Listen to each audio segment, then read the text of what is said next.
Yahvé dijo a mi Señor: siéntate a mi diestra hasta que ponga a tus enemigos por estrado de tus pies. Yahvé enviará desde Sión la vara de tu poder, domina en medio de tus enemigos. Tu pueblo se te ofrecerá voluntariamente en el día de tu poder, en la hermosura de la santidad. Desde el seno de la aurora tienes tú el rocío de tu juventud. Bien, lo que hemos leído son los 3 primeros versículos del Salmo 110, versículos sobre los que ya hemos predicado y profundizado el domingo pasado. Son los 3 primeros versículos de un salmo en el que el Padre nos muestra al Hijo, después de la resurrección, reinando en su trono. Reina a su pueblo, pero también reina a través de su pueblo, un pueblo de voluntarios, y que vimos también que para reinar usaba una vara. ¿Recordáis? Una vara que tenía poder, pero no era un poder para destruir. Esa vara tenía un poder que lo que hacía era transformar en amor a sus enemigos. Este pueblo, que antes era rebelde, tú y yo que éramos rebeldes, pero que ahora estamos dispuestos a llevar a otros hasta los pies de Cristo. Y es que estamos siendo llevados, siendo transformados. Estamos vestidos con un vestido hermoso, que es la santidad. Y este podría ser, de alguna manera, el resumen de los 3 versículos que vimos el domingo pasado. Este Salmo 110, como dijimos, es un salmo mesiánico, y está escrito por David, que es el rey de Israel, ¿no? Un rey de Israel inspirado por el Espíritu Santo, como Jesús mismo comenta en Mateo 22 al interpretar esta porción de la Escritura, y habla del Mesías como su Señor. Es un Señor que está por encima de David y al que Dios le dice algo. Yahvé dijo a mi Señor, y esto es lo que dice el Señor a su Señor: siéntate a mi diestra hasta que ponga a tus enemigos por estrado de tus pies. Después le dice más cosas, pero lo que dice en el versículo 1 nos muestra al Mesías como alguien igual a Dios. Y no es una interpretación mía ni del resto de los escritores del Nuevo Testamento, sino que el propio Jesús, a través de esas 2 preguntas retóricas que ya conocemos que le hizo a los fariseos, lo deja bien claro para quien lo quiera entender. Una pregunta retórica, por si alguien no lo sabe, es una pregunta que la formulas a alguien sin esperar respuesta. Solo la haces con una finalidad: exponer tu propio punto de vista, dando por hecho que el interlocutor estará de acuerdo, o si no lo está, para dejarle pensando y que así reflexione y cambie su opinión. Y estas son las 2 preguntas que le hizo el Señor, si las recordáis, a aquellos fariseos. Pues ¿cómo David en el Espíritu le llama Señor, diciendo: dijo el Señor a mi Señor, siéntate a mi derecha hasta que ponga a tus enemigos por estrado de tus pies? Pues si David le llama Señor, ¿cómo es su hijo? Porque antes les había preguntado de quién es hijo y ellos respondieron bien, de David. Pero claro, no puede ser un Señor el hijo, ¿no? Es lo que les está intentando hacer con esta pregunta, que reflexionen estos judíos. Por encima de David solo estaba Dios. Así que en este salmo, y sin que David fuese consciente del todo, el Espíritu Santo estaba inspirando a David para mostrarnos al Mesías a la misma altura y dignidad que Dios. Yahvé mismo le hacía su igual porque le colocaba en una posición que solo alguien igual a él, igual a Dios, puede ostentar: sentarse a su diestra. Además, y sabiendo que David y todo el pueblo de Israel creían firmemente en la unidad de la divinidad, ¿recordáis aquel versículo? Oye Israel, Yahvé nuestro Dios, Yahvé uno es. Recordando esto, que David diga, Yahvé dijo a mi Señor, nos revela que en la conversación que tuvo el Padre con el Hijo, David discierne 2 personas dentro de la misma unidad divina. Incluso nos muestra que la segunda persona, mi Señor, posee unos oficios muy especiales que vemos por todo este salmo: rey, sacerdote y juez. Y para poder entender mejor este salmo, si os acordáis, dividí el salmo en 3 partes que coincidían con estos oficios. Hoy veremos la segunda y la tercera parte. La primera la vimos el domingo pasado y este era el esquema que yo os proponía. Primera parte, lo que dice Dios Padre de Jesús como rey, versículos del 1 al 3. Segunda parte, lo que dice Dios Padre de Jesús como sacerdote, versículo 4, que es lo que veremos hoy, y lo que dice Dios Padre de Jesús como juez, versículos 5 al 7, que también lo veremos hoy. Vamos a volver a leer el Salmo. Yahvé dijo a mi Señor, siéntate a mi diestra hasta que ponga a tus enemigos por estrado de tus pies. Yahvé enviará desde Sión la vara de tu poder, domina en medio de tus enemigos.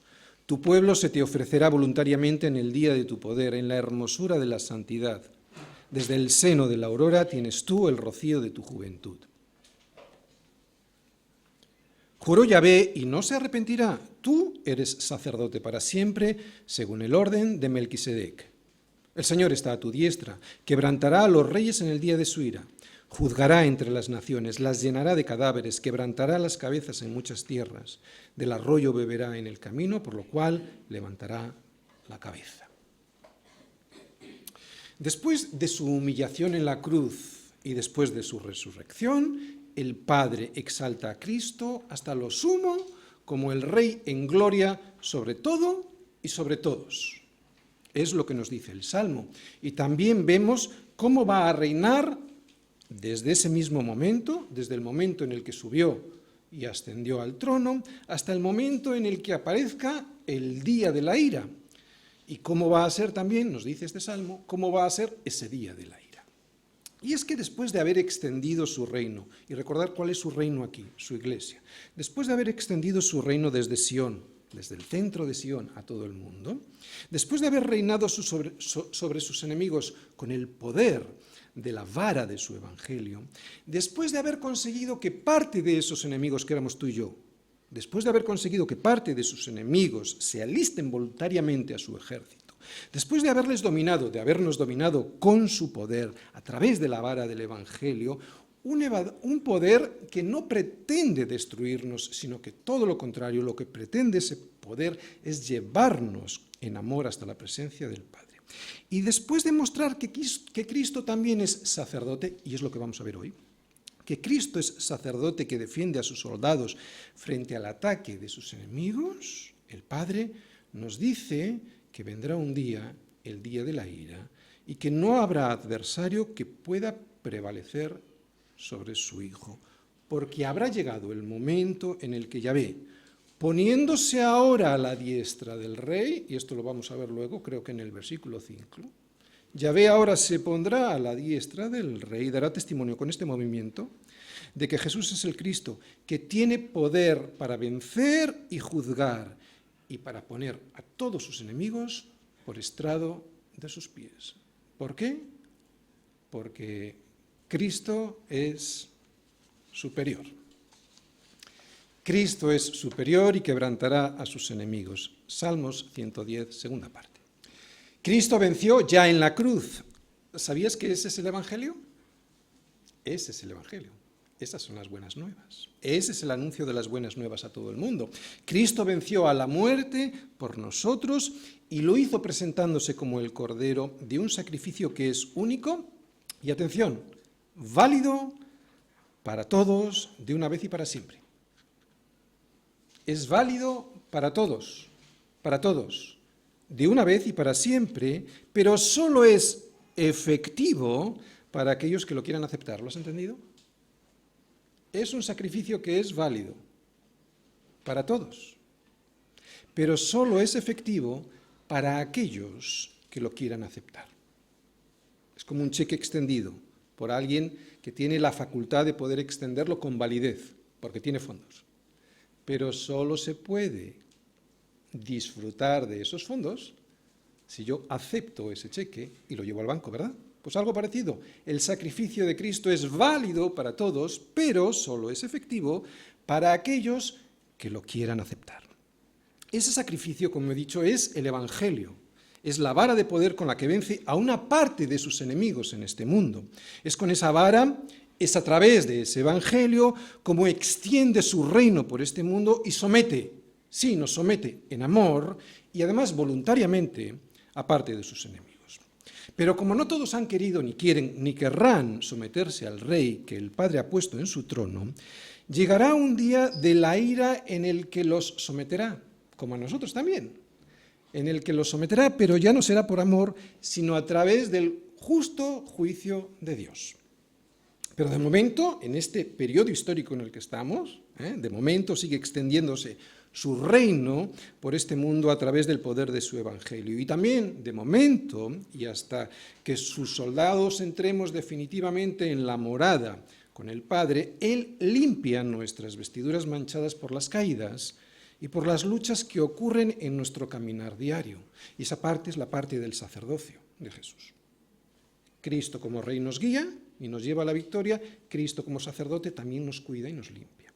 Así lo hace Jesús, porque el Padre ordenó a Cristo como nuestro sacerdote, para que cada vez que caigamos y nos manchemos, pueda interceder delante del Padre por nosotros. Jesús, pues, es, además de mi Rey, mi sacerdote. Y eso es lo que vamos a ver en la segunda parte del Salmo, a Jesús como el sacerdote superior en quien puedo confiar. Y en la tercera parte luego vamos a ver a Jesús como juez. Segunda parte, Jesús como sacerdote. Juró Yahvé y no se arrepentirá. Tú eres sacerdote para siempre según el orden de Melquisedec. Con este versículo llegamos al centro físico, prácticamente el centro del Salmo, y también al corazón de nuestra fe cristiana, porque Jesús no solo es un rey que vence y nos guía a la victoria, es un sacerdote que cuida, cura y limpia. Pero, ¿y quién es este Melquisedec? A Melquisedec solo se le nombra en 3 lugares en toda la Biblia. En Génesis, en este Salmo 110 y en la carta a los Hebreos. Por eso no sabemos mucho de él. Pero debe ser alguien muy importante, porque el autor de Hebreos lo trata en gran profundidad en su epístola, especialmente en el capítulo 7. Luego voy a leer junto con vosotros el capítulo 7 de Hebreos para establecer una base bíblica sobre la cual poder explicar lo más sencillo que yo pueda, así que prestar un poquito de atención y ser un poquito diligentes, porque también necesito parte de vuestro esfuerzo. Voy a intentar explicar sobre la base de Hebreos 7, lo más sencillo que yo pueda, quién es este Melquisedec y qué es lo que Dios quiere decir con su sacerdocio, ¿de acuerdo? Porque es importante. Pero antes voy a intentar resumir la historia que se nos cuenta sobre Melquisedec en Génesis. Recordad, sobre Melquisedec se habla primero en Génesis, luego se nombra en este Salmo 110 y luego el autor de Hebreos explica en profundidad quién es él. En Génesis 14, no hace falta que vayáis, yo os resumo, pero os digo que en Génesis 14 se nos narra la historia de unos reyes que hicieron la guerra, entre otros lugares, contra Sodoma y Gomorra. Estos reyes se llevaron de allí todas las provisiones y todas las riquezas que allí había. Lot, que era sobrino de Abraham y que estaba viviendo en Sodoma, fue hecho prisionero. Y Abraham, oyendo que su pariente había sido hecho prisionero, armó a sus criados y cayó sobre ellos, sobre estos reyes, y recuperó todo. Recuperó los bienes de las ciudades, a Lot y sus bienes, a sus esposas y al resto de la gente.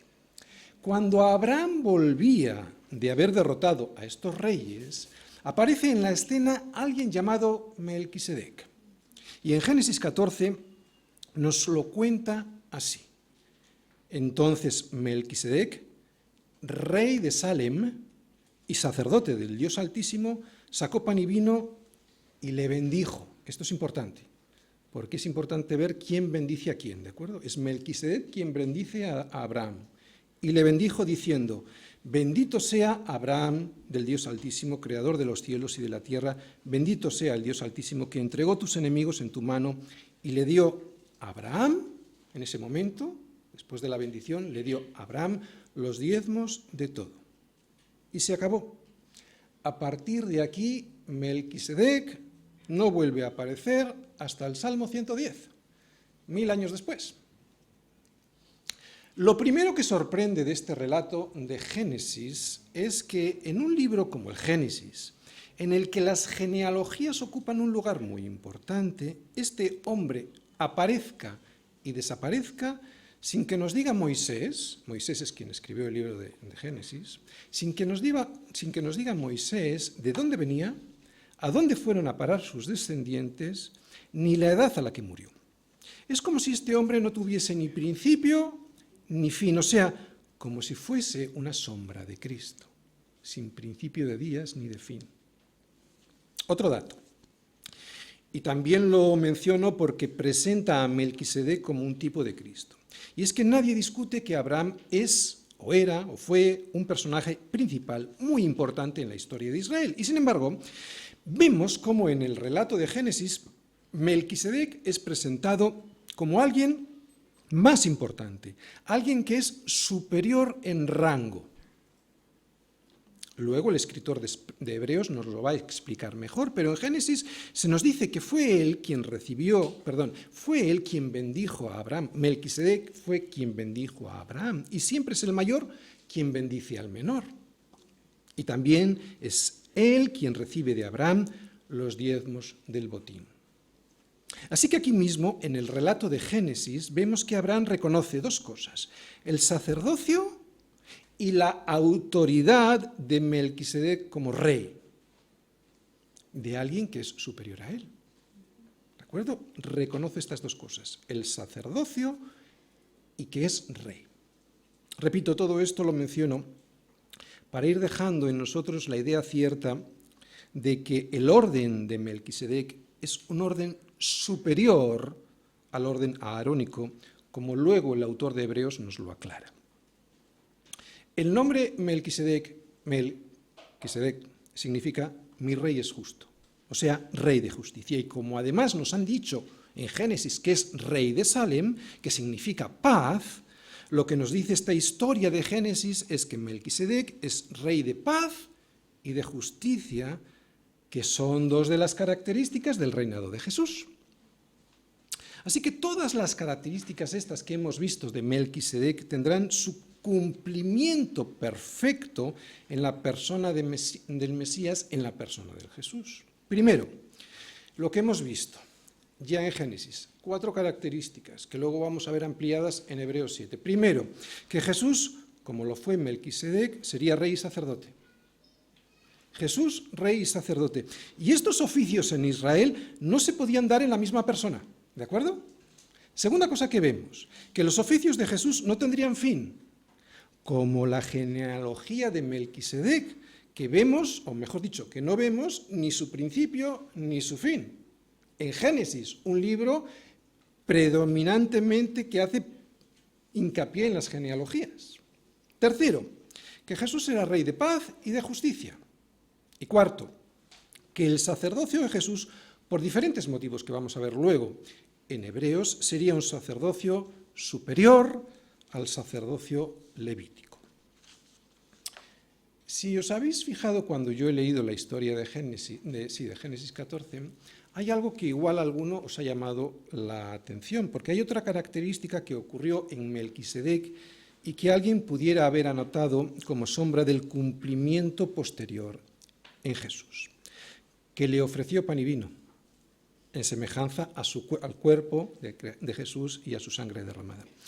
Pero es algo que en Hebreos, no viene mencionado.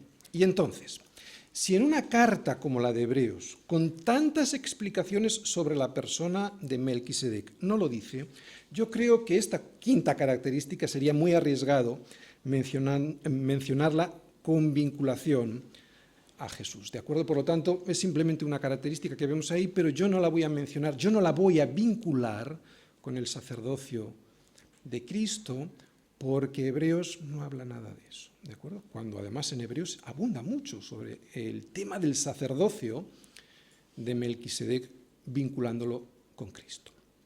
Bien, las características de Melquisedec que acabamos de ver en Génesis las vamos a ver ampliadas ahora en Hebreos 7. Vamos todos a Hebreos 7 porque va a ser en la carta a los Hebreos donde escucharemos a su autor explicarnos profundamente estas cosas. Bien, en esta carta se habla en varias ocasiones del Salmo 110, pero es curioso que todo el capítulo 7 lo dedica al versículo 4 del Salmo 110. No hay explicación más larga, extensa y profunda en todo el Nuevo Testamento sobre un versículo, sobre un pasaje del Antiguo Testamento, que esta explicación tan extensa de Hebreos 7. Voy a leer este capítulo de manera un poquito diferente a la versión a la que estamos acostumbrados a usar nosotros, la Reina Valera del 60, y lo voy a leer de manera diferente para que quede un poquito más claro su significado, pero me vais a poder seguir, y además os pido que lo sigáis, me vais a poder seguir perfectamente en vuestras Biblias porque digo prácticamente lo mismo. La carta a los hebreos fue escrita, os voy a hacer una introducción para que sepamos bien, la carta a los hebreos fue escrita para cristianos hebreos que tenían una serie de problemas. Uno de ellos es que estaban tentados de volver al judaísmo. Ellos ya no creían en los sacrificios hechos por los sacerdotes para cubrir los pecados. Ellos ya no creían en el antiguo pacto. Ahora ellos creían en Jesús como el mediador de un nuevo pacto, pero tenían un problema. Y el problema consistía en que antes podían ver a los sacerdotes haciendo los sacrificios, y eso les daba cierta seguridad sobre el perdón de sus pecados, pero ahora no. Ahora ya no lo veían con sus ojos, ese sacrificio, ni tampoco veían a los sacerdotes ofrecerlo. Ahora tenían que creerlo por fe. El ofrecer un sacrificio por los pecados era visible, y ver al sacerdote ofreciéndolo también, pero ahora debían confiar. Y es aquí donde entra el escritor de Hebreos para explicar la situación y les dice, no debéis preocuparos, ahora hay un sacerdote que aunque no le veis, es mejor que los que teníamos. Es un sumo sacerdote que es de un orden superior, según el orden de Melquisedec y no según el orden de Aarón. Cristo es superior, les va a decir.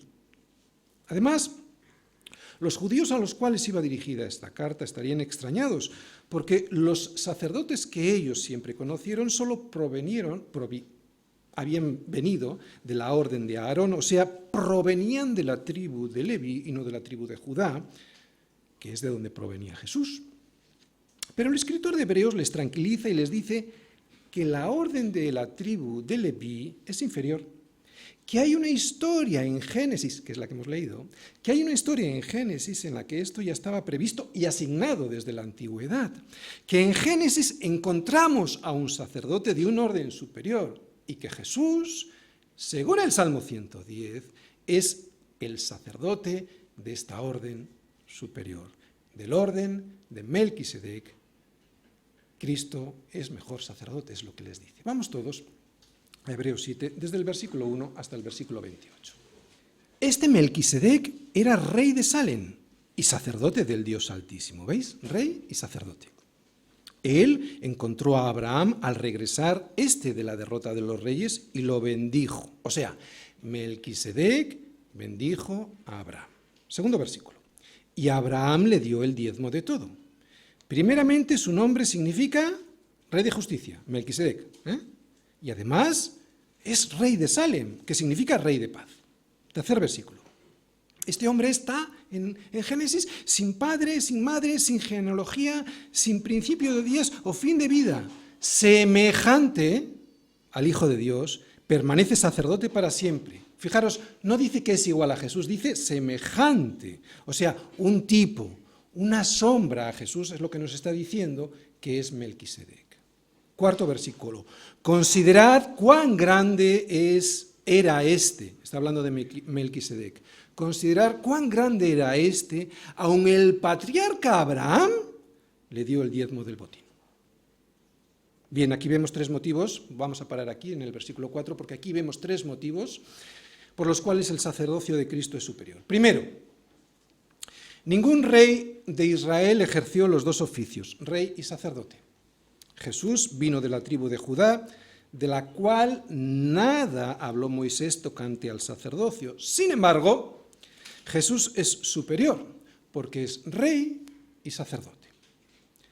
Segundo motivo, el versículo 4 que acabamos de leer nos explica perfectamente que el que recibe el diezmo, Melquisedec, es superior a aquel que se lo da, ¿no? Que da el diezmo, que es Abraham. Así que Melquisedec, como recibe el diezmo, el autor de Hebreos dice, él es superior.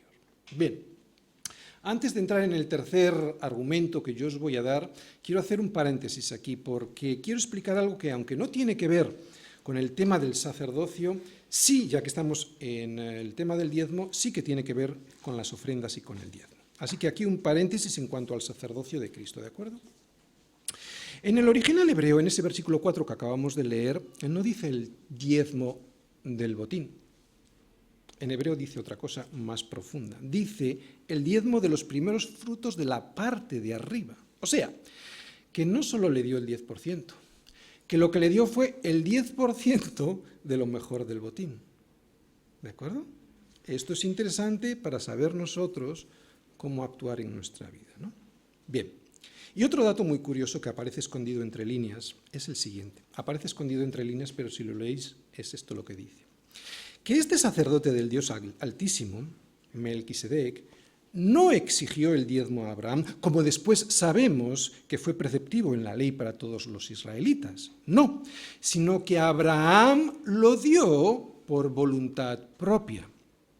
Y nosotros estamos, en algún sentido, bajo este sacerdocio, bajo este orden sacerdotal, del cual Melquisedec es una figura, un tipo del sacerdocio de Cristo. Por lo tanto, y con respecto a las ofrendas, nadie te ha de obligar, ni siquiera tú mismo has de sentirte obligado a darlas. Otra cosa muy diferente es la honra que tú consideres que Dios merece de ti, pero por obligación, nunca. Cierro el paréntesis de los diezmos, ¿de acuerdo? Y seguimos con el sacerdocio de Cristo. Tercer motivo por el cual este sacerdocio es superior. También el versículo 3 nos explica que Melquisedec, como sombra de Jesús, no tiene ni principio ni fin, al no aparecer su genealogía en Génesis. Por eso dice el autor de Hebreos en el versículo 3, fijaros lo que dice, sin padre, sin madre, sin genealogía, sin principio de días o de fin de vida, semejante al Hijo de Dios. Permanece sacerdote para siempre, o sea, es un sacerdocio eterno. ¿Quién sucedió a Melquisedec al morir? Nadie. Ese sacerdocio permaneció sin ser transferido a nadie hasta que apareció Cristo. Así pues, estos versículos nos explican el por qué Melquisedec es de un orden superior, de un sacerdocio superior. Primero, porque es rey. Los tres motivos los resumo ahora, ya los hemos visto. Primero, porque es rey y sacerdote, ¿de acuerdo? Segundo, porque el que recibe el diezmo, Melquisedec, es superior a quien da el diezmo, Abraham. Por eso es un sacerdocio de orden superior. Tercer motivo, porque al no aparecer en su genealogía ni el principio ni su fin, es un sacerdocio que permanece para siempre. Pero además ahora añade otro argumento sobre la superioridad del sacerdocio de Cristo. Vamos a seguir leyendo versículos del 5 al 10. Dice el autor de Hebreos, ahora bien, la ley demanda que los descendientes de Leví que llegan a ser sacerdotes recauden el diezmo del pueblo, es decir, de sus hermanos, aunque sus hermanos descienden de Abraham. Este hombre, sin embargo, no era descendiente de Leví, y aún así recibió el diezmo de Abraham y bendijo al que tenía las promesas. Fíjate lo que dice el versículo 7. Y no cabe duda de que la persona inferior es bendecida por la superior.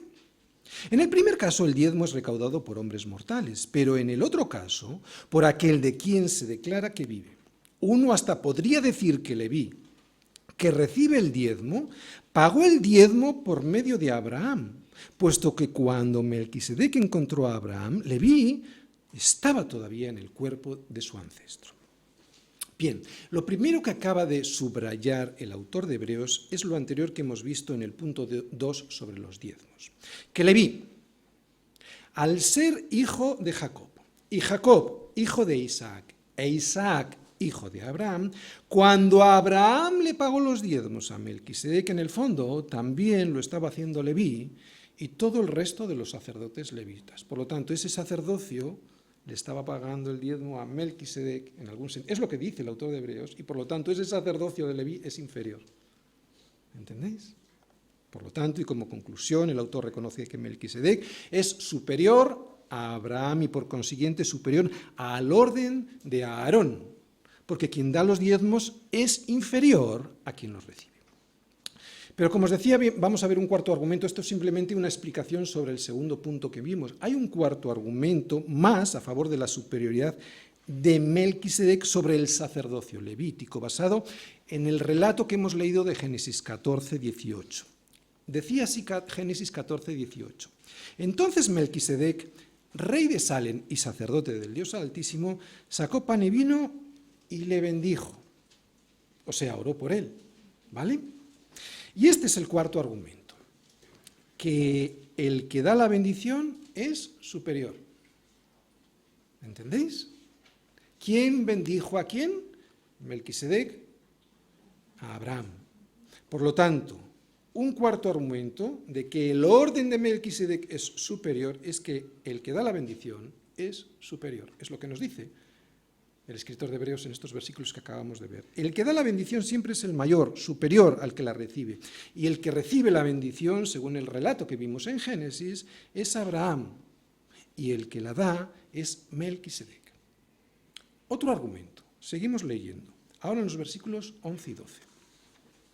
En estos siguientes versículos podemos ver otro argumento de la superioridad del sacerdocio de Cristo. Os lo adelanto. Un nuevo pacto con un nuevo sacerdocio que es mejor, ¿de acuerdo? Versículos 11 y 12. Si la perfección fuera por el sacerdocio levítico, ya que en base a ese sacerdocio recibió el pueblo la ley, ¿por qué era necesario que viniese otro sacerdote? Uno que fuera según el orden de Melquisedec y no según el orden de Aarón, porque cuando hay un cambio de sacerdocio debe haber también un cambio de ley. Bien. El quinto motivo por el cual el sacerdocio de Cristo es superior es porque está basado en un nuevo pacto. En un nuevo pacto con un nuevo sacerdocio que es mejor. Mirad, la ley no era el problema. El problema lo teníamos nosotros que no podíamos cumplir la ley. Con el cumplimiento de la ley nadie se podía salvar. Por eso, en algún sentido, era un peor sacerdocio. Pero Dios introduce un nuevo pacto. Y este nuevo pacto tiene un nuevo sacerdocio, por lo que el antiguo ha quedado sin valor ni función. Y este nuevo sacerdocio es claramente mejor que el anterior. Es lo que nos dice el autor de Hebreos. A partir de estos versículos volvemos a ver el argumento de que Jesús es mejor sacerdote porque es rey y sacerdote, que es el primer argumento que vimos. Simplemente abunda. Vamos a leer los versículos del 13 al 17. Aquel de quien se dicen estas cosas pertenecía a una tribu distinta, y nadie de esa tribu ha servido nunca en el altar, porque es evidente que nuestro Señor descendía de Judá, y nada dijo Moisés de esa tribu tocante a sacerdotes. Y lo que hemos dicho es mucho más evidente aún si aparece otro sacerdote como Melquisedec. Y aquí yo os abro un paréntesis y os digo que era un rey gentil. 16. Uno que ha sido constituido sacerdote no en base a una prescripción en cuanto a su linaje, sino en base al poder de una vida indestructible. Y aquí está haciendo una semejanza con Jesús, ¿verdad? ¿Por qué? Porque Cristo resucitó, por eso habla de una vida indestructible. Y último versículo 17, porque se ha declarado en él, en el Salmo 110, se ha declarado de él, de Cristo, en el Salmo 110, tú eres sacerdote para siempre según el orden de Melquisedec, indicando con ello que el ministerio de Jesús estará abierto para todos los hombres. ¿De acuerdo? Y a partir de aquí volvemos a ver en los siguientes versículos de Hebreos 7 la abrogación del pacto antiguo y por lo tanto también de todo el sacerdocio levítico. Fijaros, versículos 18 y 19. La reglamentación anterior, queridos hermanos, dice, queda anulada porque era débil e inútil, ya que la ley no perfeccionó nada y se introduce una esperanza mejor por la cual nos acercamos a Dios. O sea, este sacerdocio arónico, les está diciendo, este sacerdocio arónico no podía hacer perfectos a los hombres, ya que su ministerio era débil e insuficiente para conseguir que los hombres fueran santos delante de Dios. Por eso debía levantarse un sacerdocio superior. Y ahora vamos a ver otro argumento en los siguientes versículos por el cual el sacerdocio de Cristo es superior. El sexto argumento, versículos 20 al 22. Fijaros cómo establece el sacerdocio de Cristo. Dice, no fue sin juramento. Otros llegaron a ser sacerdotes sin juramento alguno. Pero él, Cristo, fue hecho sacerdote con juramento cuando Dios le dijo, Juró Yahvé y no se arrepentirá, o sea, no cambiará de parecer, tú eres sacerdote para siempre según el orden de Melquisedec. A causa de este juramento, Jesús ha venido a ser fiador de un pacto mejor. Ya no hay sacerdotes, ¿verdad? Por lo menos no hay sacerdotes en este pacto. Somos todos sacerdotes y el sumo sacerdote es Cristo. ¿Por qué? Porque Cristo y su sacerdocio es inmutable e insustituible. Pero es que además ahora, y vamos a seguir leyendo, nos muestra otro argumento por qué Cristo es superior. Perdón, no vamos a seguir leyendo, lo dice en los versículos que hemos leído. Es el sexto motivo. ¿Por qué? Porque Cristo fue ordenado con juramento de Dios, a diferencia de los otros sacerdotes, ¿de acuerdo? Vamos a seguir leyendo porque ahora vamos a ver el último argumento, el séptimo, versículos del 23 en adelante. Los otros sacerdotes han llegado a ser muchos, ya que la muerte les impidió continuar con su cargo, ¿verdad? Esto es evidente. Pero puesto que Jesús vive para siempre, Él tiene un sacerdocio permanente. Por lo tanto, Él, Cristo, es capaz de salvar completamente a aquellos que se acercan a Dios por medio de Él, porque Él vive para siempre para interceder por ellos. Así es el sumo sacerdote que suple nuestra necesidad, uno que es santo, inocente, puro, apartado de los pecadores, encumbrado por encima de los cielos. A diferencia de los otros sumos sacerdotes que conocíais, ¿no? Cristo no necesita ofrecer sacrificios día tras día, primeramente por sus propios pecados, como hacían los sacerdotes, y después por los pecados del pueblo. Él hizo el sacrificio por los pecados de su pueblo, y esto es lo importante y el argumento. Una vez para siempre, cuando se ofreció a sí mismo.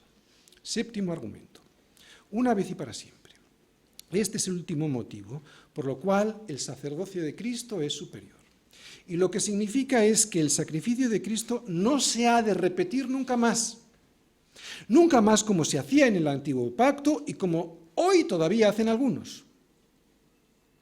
El sacerdocio levítico y cualquier otro sacerdocio como mediador, que no sea Cristo mismo, está finiquitado, ha llegado a su fin, lo dice el autor de Hebreos. Y si el sacerdocio ha llegado a su fin, ¿cuánto más el propio sacrificio que presentaban los sacerdotes? Por eso, es ridículo y antibíblico ver a ciertos sacerdotes ofrecer el sacrificio de Cristo sobre el altar una y otra vez. Hacer esto es situarse fuera de este sacerdocio superior. El Padre ya no acepta a otro sacerdote como mediador fuera de su Hijo, ni tampoco recibe otro sacrificio que el que ya hizo Jesús en la cruz una vez y para siempre. Por eso lo vuelve a repetir en el último versículo y ya dejamos Hebreos 7. Dice, versículo 28, porque la ley instituye sumos sacerdotes a hombres que son débiles, pero el juramento que vino después de la ley instituyó al Hijo, que ha sido hecho perfecto para siempre. Muy bien. Hemos hecho todos un esfuerzo por seguir este capítulo de Hebreos. Yo os voy a resumir lo que acabamos de escuchar para aplicarlo a nuestra vida. Es lo siguiente. No hay nadie mejor que Jesús. No hay nadie como Jesús. Él viene de un orden que es superior. ¿Y por qué es superior? Lo hemos estado viendo. Pues porque los sacerdotes del orden de Aarón, de la tribu de Leví, morían y había que sustituirles, por eso eran inferiores. Pero Jesús vive, por eso es para siempre. ¿Un sacerdote qué es? Es un mediador entre Dios y los hombres. ¿Un sacerdote qué es? Es un puente. Es un puente entre Dios y los hombres. Pero estos sacerdotes de los que habla Hebreos, de los del orden de Aarón, eran sacerdotes, eran puentes débiles, porque eran puentes inestables, porque morían. Pero Cristo es el sumo sacerdote perfecto, porque es un sacerdote que no muere y por lo tanto es para siempre. Pero también eran débiles por otro motivo. Y es que además tenían que ofrecer sacrificios, estos sacerdotes, tenían que ofrecer sacrificios primeramente por ellos antes de poder hacerlo por el pueblo. Por eso Jesús es superior. Él mismo fue el sacrificio perfecto por nosotros, un sacrificio santo, inocente y puro. Jesús no solo no tuvo que ofrecer sacrificio primero por él, sino que él mismo fue el sacrificio perfecto, por eso es superior.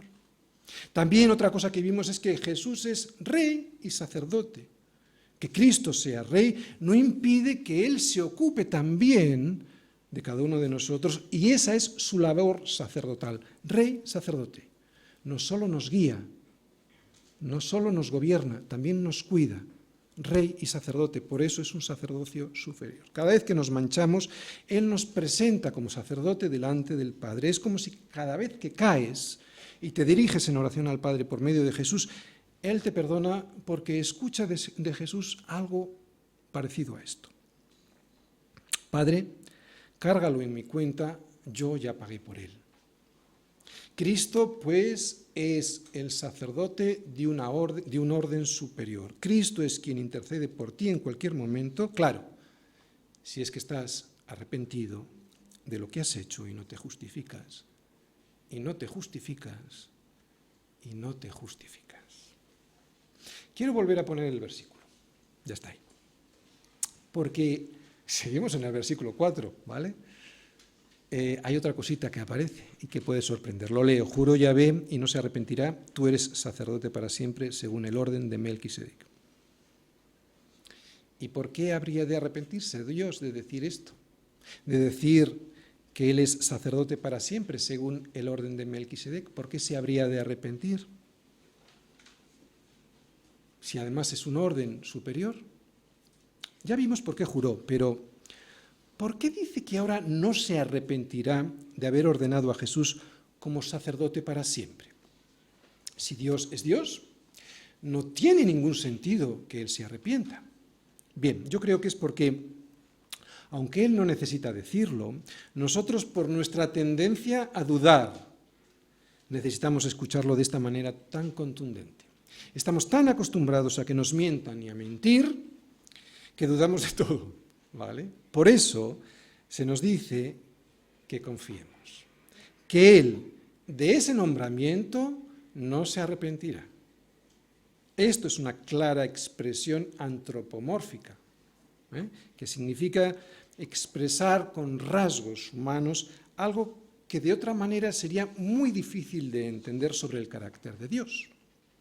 Y el atributo del carácter de Dios que nos expresa esta expresión, valga la redundancia, es el siguiente: Él es fiel, no te asustes, Él no cambia, Él no se arrepiente, podemos estar seguros. Somos seres pecadores que erramos en nuestro caminar, ¿no? Pues siempre nos estamos cayendo. Por eso no solo necesitamos un rey que nos guíe, necesitamos un sacerdote que nos cure, ¿verdad? Y que nos limpie. ¿Os dais cuenta por qué necesitamos un sacerdote superior? Alguien que sea rey y además sacerdote. Y si esto no es así, si Cristo para ti no es rey y sacerdote, ¿sabes lo que será? Vamos a la tercera parte del Salmo. Será nuestro juez. El Señor está a tu diestra, quebrantará a los reyes en el día de su ira. Juzgará entre las naciones, las llenará de cadáveres, quebrantará las cabezas en muchas tierras. Sí, sí. Del arroyo beberá en el camino, por lo cual levantará la cabeza. Bien, si os acordáis, decía David en el versículo 1, Yahvé dijo a mí, mi Señor. Cualquiera que niegue que Jesús es su Señor o se avergüence de Él, cometerá dos errores. ¿De acuerdo? Aquí estamos incluidos también nosotros, podríamos estar. Cualquiera que reniegue de Cristo como Rey o se avergüence de Él, comete dos errores. El primero, que Jesús siempre será el Señor. ¿Le consideres Señor o no? Y segundo, que se enfrentará esa persona al quebranto del Señor en el día de su ira, que es lo que vemos en estos versículos. En el versículo 5 vemos que ahora Yahvé es quien se pone a la diestra del Mesías. Y yo creo que esto es una forma de decirnos que Jesús es Dios mismo. O sea, el Padre se pone ahora a su diestra como testimonio al mundo de quién es Jesús, Dios mismo. Bien, también reconozco que leer estos versículos puede resultar ofensivo para muchos oídos sensibles. Pero esto, ¿sabes por qué es? Porque creemos que Dios es un Dios débil como nosotros, pero Dios es Dios. Y Dios es así, escúchalo bien, o triunfa la gracia o se impone el juicio. ¿Sabes lo que es gracia, verdad? Un regalo inmerecido. Por lo tanto, o triunfa la gracia sobre tu vida, recibiendo un regalo inmerecido, el regalo del perdón y de la justicia de Cristo, o triunfa el juicio. No hay más. Y esto se ve de una manera concisa, concentrada en el Salmo 110.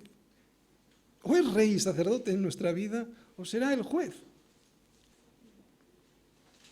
Porque Dios no solo es amor, Dios también es justicia, y esa justicia implica juicio, y todo juicio implica una sentencia. Y si no hay una sentencia justa en un juicio, ese juicio es una farsa. ¿Qué es lo que pretendemos que haga Dios con nosotros? Una farsa de juicio. Por eso, ante la clamorosa injusticia del hombre de rechazar el regalo de Cristo en la cruz, Dios sentencia: habrá quebranto. O como lo decía David al principio en el versículo 1, que llegará un día en el que ponga a sus enemigos por estrado de sus pies. Hoy todavía se extiende la gracia sobre el mundo y se extiende con misericordia y poder, recordáis, a través de una vara que se llama el Evangelio de Cristo. Pero llegará un día en que esa gracia de Dios se detendrá porque habrá llegado el día de la ira. Y es un día de la ira para todos, para reyes y para siervos. Fijaros lo que dice, no hace falta que vayáis, pero si queréis apuntarlo, fijaros lo que dice Apocalipsis 6, versículos del 15 al 17. Aquel día, ¿qué ocurrirá? Fijaros. Y los reyes de la tierra, y los grandes, los ricos, los capitanes, los poderosos, y todo siervo, y todo libre, o sea, todos, se escondieron en las cuevas y entre las peñas de los montes, y decían a los montes y a las peñas: caed sobre nosotros y escondednos del rostro de aquel que está sentado sobre el trono, y de la ira del Cordero, porque el gran día de su ira ha llegado. ¿Y quién podrá sostenerse en pie? Hoy hemos visto a Jesús, y hemos visto a Jesús como un Cordero misericordioso y manso, que se presentó como sacrificio para que nuestro pecado fuese borrado. Hoy hemos visto a Jesús como nuestro sacerdote superior.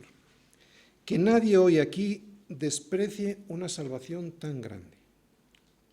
Pero hemos visto más.